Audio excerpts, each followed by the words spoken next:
신바람 사연 아파트. 오늘의 사연 시작하겠습니다. 안녕하세요. 어머님과 남편의 정체를 알아차리고 불이 나게 탈출한 30대 여성입니다. 제 얼굴에 침 뱉기 같아서 어디 가서 말도 못하고 여기에 이야기하러 왔어요.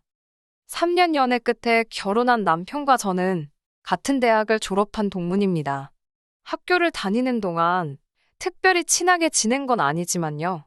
남편은 2학년을 마치고 바로 군대에 갔고 저도 저대로 휴학과 어학연수를 다녀오면서 서로 마주칠 일이 별로 없었거든요.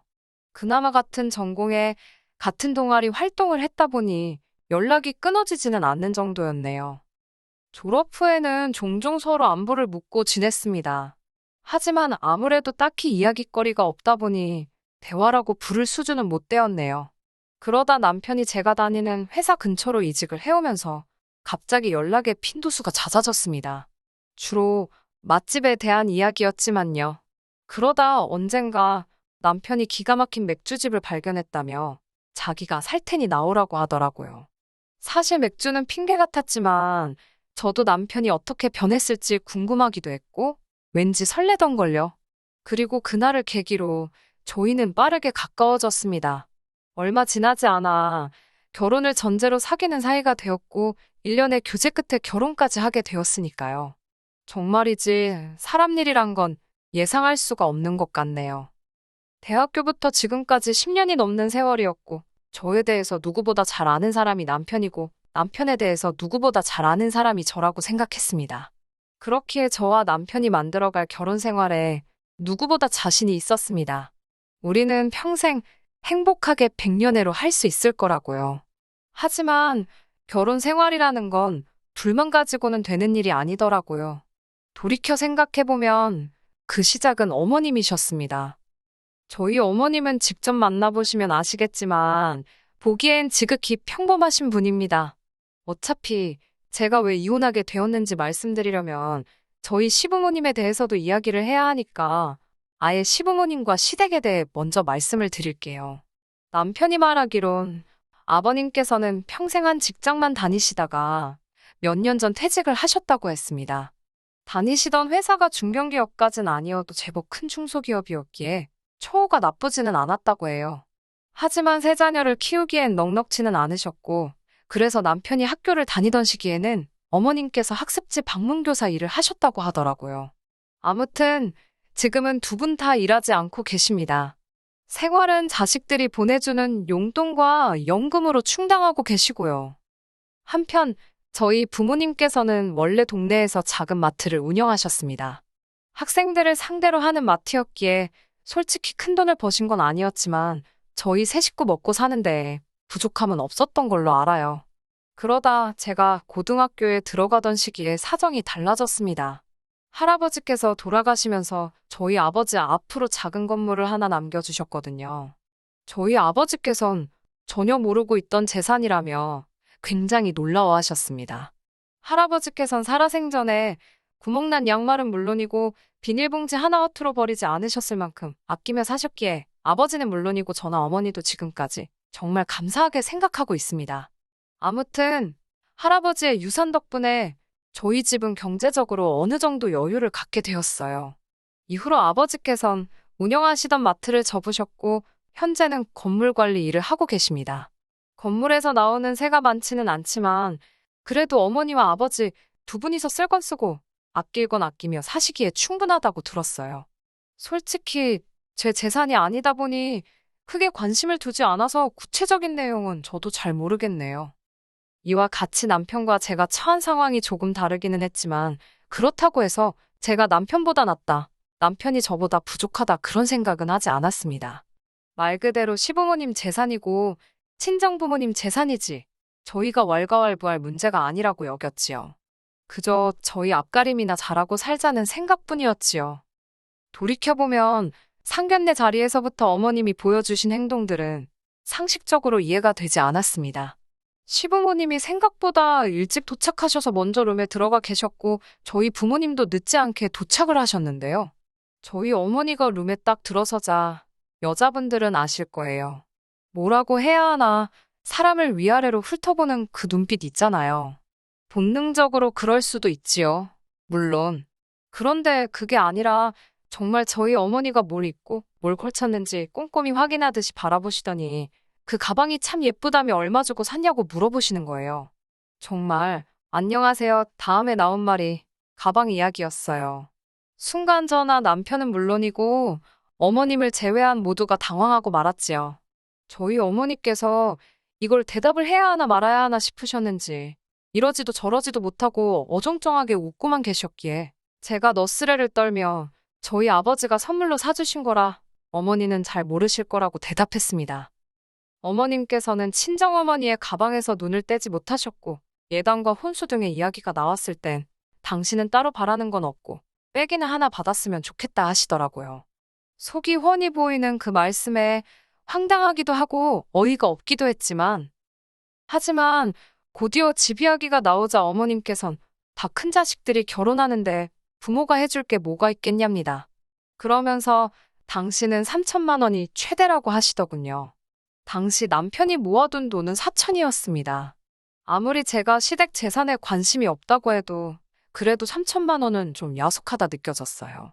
저희 친정부모님께선 1억 정도를 생각하고 계셨고 저도 모아둔 돈이 6천이 있었으니 더 황당하게 느껴졌던 것도 같아요.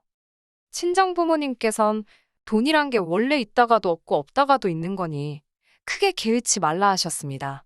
그래도 사윗감 하나는 마음에 든다며 그대로 결혼을 진행하라고요.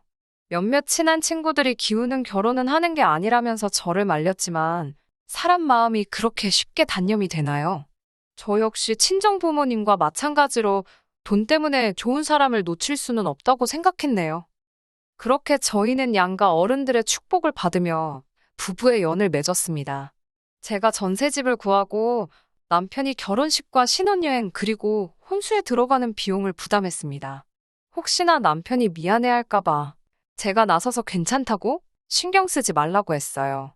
하지만 어머님께서는 이런 저희의 사정을 모르시는 건지 상견례 때 이야기 한 백은 안 사줄 거냐고 물어보시더라고요. 친정어머니도 그게 마음에 걸리셨다며 기왕 약속한 거 기분 좋게 하나 사드리라고 하셨기에 저희 어머니 가방과 같은 브랜드의 제품으로 마련해드렸습니다. 그런데 어머님 반응은 제 예상과는 달리 시큰둥했어요. 마음에 안 드시냐 물으니 당신 가방이 저희 어머니 가방보다 작은데 더 싼 거 산 거 아니냐고 물으시더라고요. 저희 어머니는 오래전에 사신 거라서 어머님께 더 비싸고 최근에 나온 신상이라고 하니 그제서야 표정이 풀리며 고맙다 하시는데 어휴 뭐라고 할까 좀 황당하고 어이가 없었지요. 그래도 그때만 하더라도 단순히 어머님이 생각보다 유치하시네 라고 여겼지 설마 이보다 경우 없는 행동을 하실 거라곤 전혀 생각지 못했습니다. 한 번은 이런 일도 있었어요. 결혼 전부터 저는 친정어머니와 매달 30만 원씩 돈을 모아서 1년에 적어도 한 번씩은 같이 여행을 다녔거든요. 남편에게도 결혼 이후에도 이것만큼은 계속할 거라고 이야기해둔 상황이었고요. 하지만 지난해에는 나라 상황도 그렇고 여러 가지로 여의치 않아 여행을 다녀오지 못했기에 올 연말에 가자는 이야기가 나왔습니다.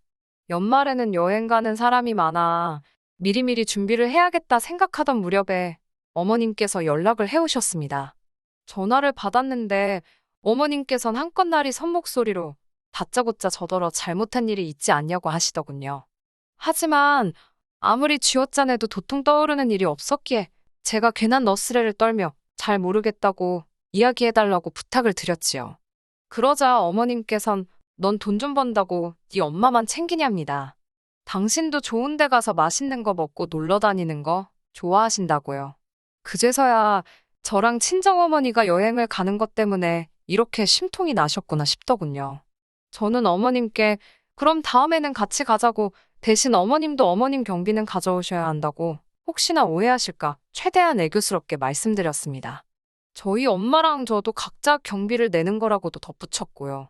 그러자 어머님께선 죄송하면 죄송하다고 말을 하면 되지 돈을 내라 마라 치사하고 더럽답니다. 황당했지요.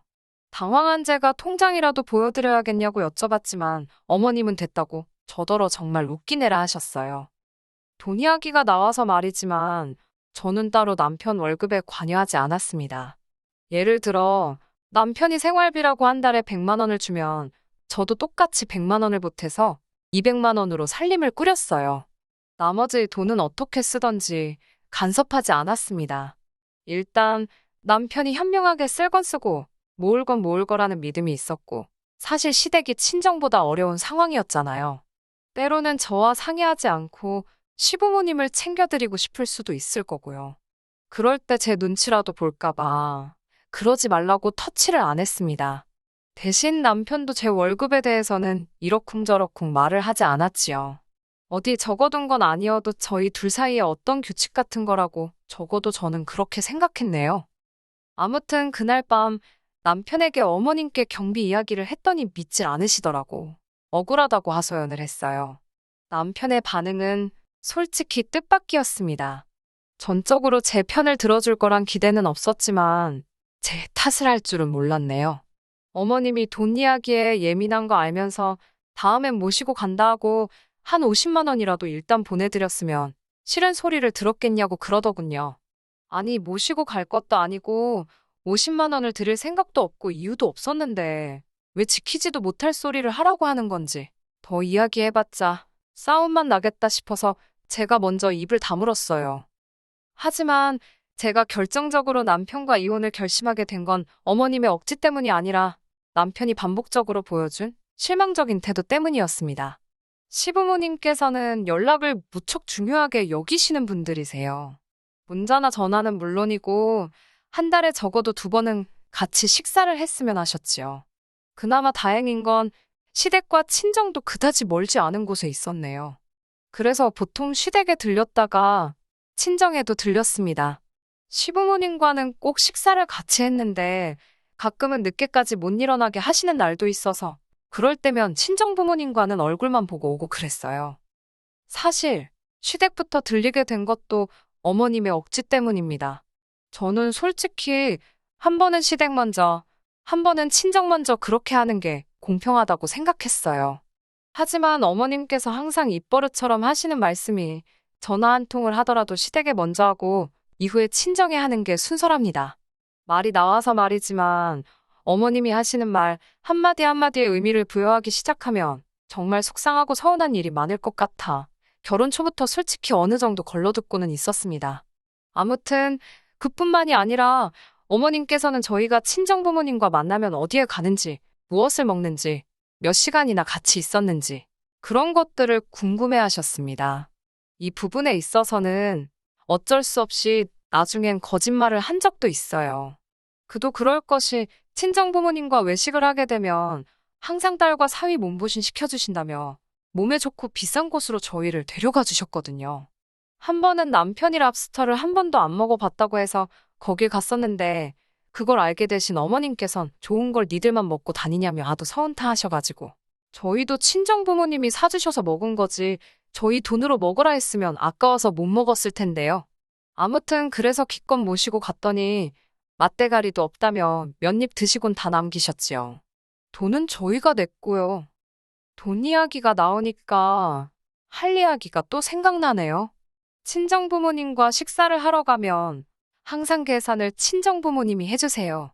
그래서 그날은 제가 돈을 내려고 계산할 기회만 노리고 있었지요. 친정아버지께서 화장실에 가신다고 잠시 자리를 비우셨고 그 틈에 제가 20만 원 남짓을 긁었습니다. 그러자 친정아버지께서 니들이 왜 그걸 내냐며 화를 내시더니 제 손에 기어이 50만 원을 쥐어주셨지요. 뿐만 아니라 결혼식 이후 저희는 매달 생활비의 일부로 친정엔 20만 원, 시댁엔 30만 원씩 용돈을 드리고 있었어요. 하지만 저희 결혼기념일이 돌아왔을 때 친정부모님께선 300만 원으로 그 돈을 되돌려 주셨습니다. 어디 가서 둘이 오붓한 시간이라도 보내고 오라면서요. 하지만 그 무렵 시부모님께서는 물가가 얼마나 올랐는데 아직도 30만 원이냐며 더 올려달라고 요구를 해오셨지요. 양쪽 집안 어른들을 비교하면 안 되는 거지만 저도 사람이다 보니 어쩔 수 없이 더 잘해주시는 쪽으로 마음이 기울더라고요. 그렇다고 제가 시댁을 무시하거나 업신여기지는 않았어요. 오히려 서운타 하실까봐 40만 원으로 용돈도 올려드렸고 해주시는 거 없어도 제철과일, 좋은 음식 같은 건 때때로 댁으로 보내드렸습니다. 하지만 지난달 일이 터졌습니다. 저는 지금도 왜 일이 갑자기 그렇게 된 건지 이해는 되지 않지만, 그날은 저희 친정어머니께서 저희 집의 소불고기에 간장게장에 김치에 바리바리 싸우셨더라고요. 그래서 제가 너무 감사해서 20만 원 챙겨드렸습니다. 솔직히 20만 원으로 재료비나 될까요? 마음 써주시고 고생하신 거에 비하면 아무것도 아니라고 생각했습니다. 그런데 민망하게 남편이 감사하단 소리도 안 하고 멀뚱멀뚱 서 있길래 제가 눈치를 좀 줬습니다. 그러자 로보트 마냥 뻣뻣하게 감사하다고 인사를 하더라고요.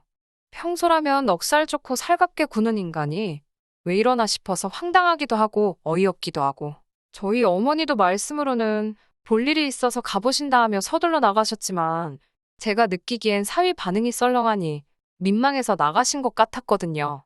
기분이 너무 안 좋았어요. 친정어머니가 나가시고 제가 남편한테 뭐가 문제냐고 물었습니다. 그러자 왜 장모님은 자기한테 연락도 없이 집을 오시냐는 거예요. 그러면서 저더러 어머님이 저한테 연락 없이 집에 오시면 좋겠냐고요. 솔직히 제 입장에서 친정어머니가 오시는 거랑 어머님이 오시는 건 완전히 다른 이야기잖아요. 친정어머니는 뭐 하나라도 더 주러 오시지. 제가 살림을 잘하고 있는지 어쩐지 흠을 잡으러 오시는 것도 아니고. 하지만 어머님께선 오시면 이것저것 다 열어보시고 훈수를 두신단 말입니다. 그리고 어떤 장모가 사위한테 연락을 하고 집에를 오나요? 보통은 날이랑 이야기하지. 제가 어이가 없어서 도대체 왜 시비를 거냐고 하니까 자기가 지켜봤더니 제가 친정에만 잘하는 게 눈에 보인답니다. 저더러 한 번이라도 자기 부모님 손에 따로 용돈 쥐어드려 본 적 있냐면서 아까 자기가 장모님 돈 드리는 거 봤다고. 돈 벌어서 다 친정에 퍼주는 거냐입니다. 친정에 해주는 거 좋다. 그러면 시댁도 해줘야 하는 거 아니냐고요. 저도 너무 억울해서 지금 냉장고에 들어있는 반찬들을 보고도 그런 소리가 나오냐 물었습니다. 어머님께서 나한테 머리끈 하나 사주신 적 있냐고. 그래놓고 무슨 용돈이냐고. 나도 사람이라서 그런 어머님 아버님께 서운한 적 있고 섭섭했지만 그래도 무시한 적은 없다. 그렇게 속상하면 너도 네 돈으로 챙겨드리라고. 왜 갑자기 난리냐고 따졌어요. 그러자 남편이 저더러 며느리로서 시부모님 용돈 좀 챙겨드릴 수 있는 거지. 제가 주면 어디 덧나냐입니다. 그 소리를 들으니 정말 머리가 뚜껑이 있다면 열리는 게 이런 거구나 싶더라고요. 너는 그렇게 맨날 얻어먹기만 하면서 우리 부모님한테 돈 10만 원 드려본 적 있냐고 따져 물으니 자기가 안 드려도 장인 장모님은 돈이 많지 않냐입니다. 원래 있는 사람이 좀 베풀고 사는 거라며 가족끼리 그런 걸 왜 계산적으로 따지냐고요. 눈치채셨겠지만 남편 말은 앞뒤가 전혀 맞지 않았습니다. 그 자리에서 그런 남편의 헛소리를 듣고 상대해야 하는 제 심정은 어땠겠어요? 결국 저도 해서는 안 될 말을 하고 말았습니다. 해온 것도 없으면서 바라는 게 왜 이렇게 많냐고, 왜 시비를 걸고 그러냐고요. 그러자 남편이 저더러 그것 보랍니다. 속으로 자기를 무시하고 있었던 게 맞대요. 자기를 무시하고 시부모님을 무시하니까 저딴 소리를 하는 거라나. 그러면서 먼저 이혼하자 그러대요. 귀책 사유가 저한테 있답니다. 아내 도리, 며느리 도리를 못하면 옛날엔 쫓겨났다면서요. 어이가 없어서 코웃음을 치며 무서워 죽겠다고 그래 이혼하자 했습니다. 그러니까 이 인간이 아차 싶었는지 생각할 시간을 줄 테니 반성부터 하라네요. 어이가 없어서 협의로 갈 건지 소송으로 갈 건지 너나 생각하라 했습니다. 남편 꼬라지를 볼수록 괘씸하고 열이 받아서 돌이킬 수 없는 강을 건넜다 싶어요.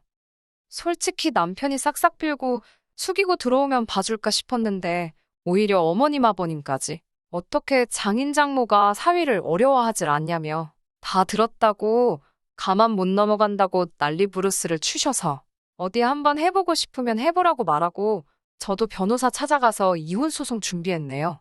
그냥 있었으면 그래도 남편과 잘 풀어서 그냥 넘어가던지 정 안 되겠으면 합의 이혼이라도 했을 텐데 말입니다.